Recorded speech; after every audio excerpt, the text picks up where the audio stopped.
I don't know if this video is going to be for everybody, but I want to explain 4 ways that I've actually managed to increase the efficiency for my marketing agency. And I do think these 4 things are going to be pretty relevant to anybody in business. Now, I make these videos just to document my own journey, have a little bit of fun, validate my existence with subscriptions. I don't have anything to sell you. So if you find it useful, subscribe, check out my newsletter in the description, like the video. If you have any questions, comment down below. Now, the 4 ways that I've managed to significantly increase my email and SMS marketing agency's efficiency, yes, I run an agency for that, we have 9 staff, has been the following. Number 1 is building clear SOPs and guidelines. So I've made separate videos about this, but when it comes to running a business, you almost want to create user manuals for every part of what you do in the business. Whether that be recording videos like this, whether that be for doing accounting, or whether that be for actually servicing a client from start to finish. You want to create very clear outlines and step-by-step processes so that when you hire other people and you can then give them those manuals, those guidelines, so that they can follow themselves without you being present. The way that I've done this is I've literally just, first of all, been in business for years now, but I've also essentially documented everything that I do, especially when it comes to service delivery for a client. So step number 1 is I will,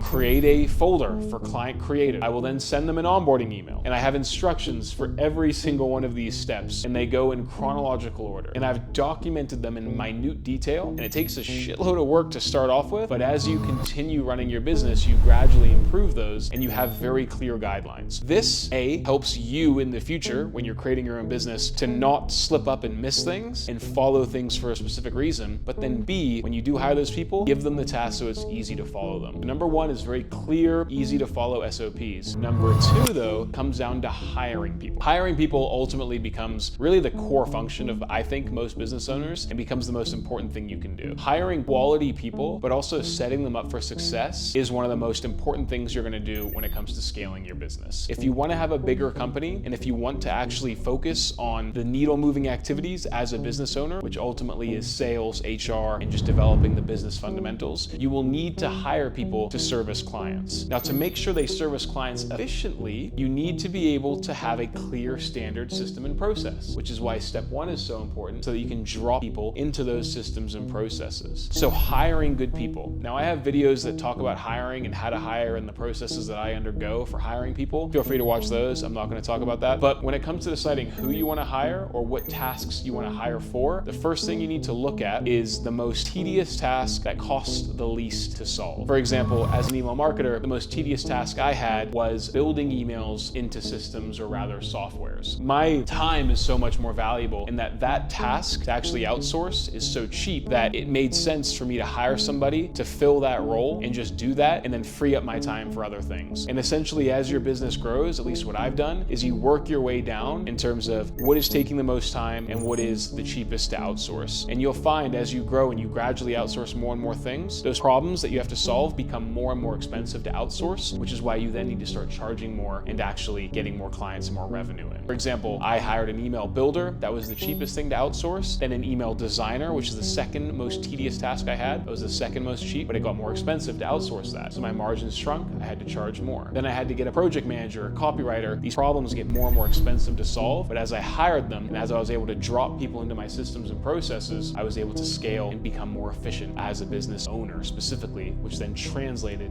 into my overall business. Number 3 is actually letting people solve their own problems. As a business owner, the classic phrase is don't micromanage, but more often than not, one of the things that I've found super useful is enabling my team to solve problems by themselves. A lot of the times, my team will have issues that they instinctively come to me to solve, and you have to be able to train your staff, or your team rather. I like to say team, it's a bit more modern and shows that I'm not a boss, I'm a chill guy.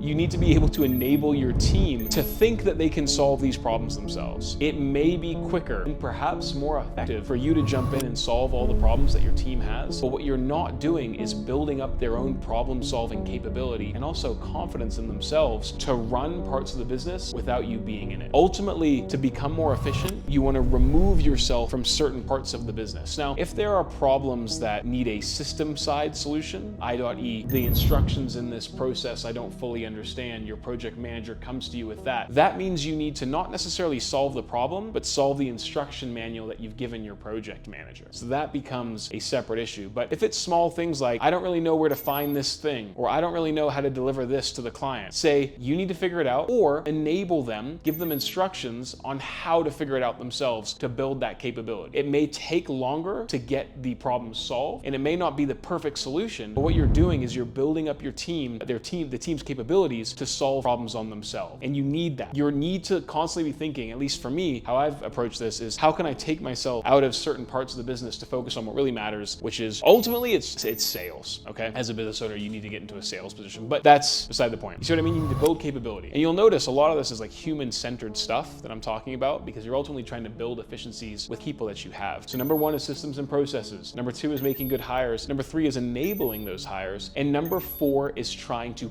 productize your service. To make sure that your service is efficiently delivered at scale, to do so quickly and effectively, you want to build productized offers that you can sell multiple times to multiple people with little customization, or a necessary amount of customization that doesn't take up a whole amount of time. Now, when you do this, if you have a productized offer, for example, with me and my email marketing agency, we really have two offers that we have: automations and campaigns. Now, we customize our strategies within those offers that we have. The way in which we deliver that is productized, meaning I can sell it over and over and over again, and I can get pretty clear expectations around when we can deliver certain things based off of what we sell and my team's overall capacity. You want to build a product that you can sell over and over again that doesn't require a whole lot of manual time if you want to scale your company. Now, I know a lot of agencies that go the other direction, where they go super bespoke, super lasered in, super custom. And you can do that, but you have to weigh up the balance of, I'm gonna only work with 5 clients because it's gonna be super custom, and we're gonna charge a lot of money for it. You need to make sure that you make up for scale with price. Now, if you wanna go the other way, where you're like, I wanna work with a lot of clients, but I'm only gonna charge a lower amount, you're making up, and you're gonna productize it, right? You're making up for the loss in margin with scale. Neither way, I think, is wrong or right. It just depends on kind of how you wanna run your business. Now, I know agencies that charge $25,000, $100,000 a month for example, managing a Meta Ads account, but their strategies are so bespoke and custom, they can only take on 5. And I know other agencies that charge $2,000 to $3,000 a month, they have like 50 clients, right? And so it's weighing that up. I hope what I explained was valuable. Once again, I'm really just speaking from my own perspective, and so keep in mind, everything I say is in the context of the lessons that I've learned as an email and SMS marketing agency owner. In full context, I do anywhere between $50,000 to $80,000 a month in revenue. So take everything I say with a grain of salt. I might not be the best person to give you lessons on this stuff. This is just what I'm learning as I go. If you have any questions, check them down below. I record 3 videos like this every single week. Subscribe to the channel, subscribe to the newsletter,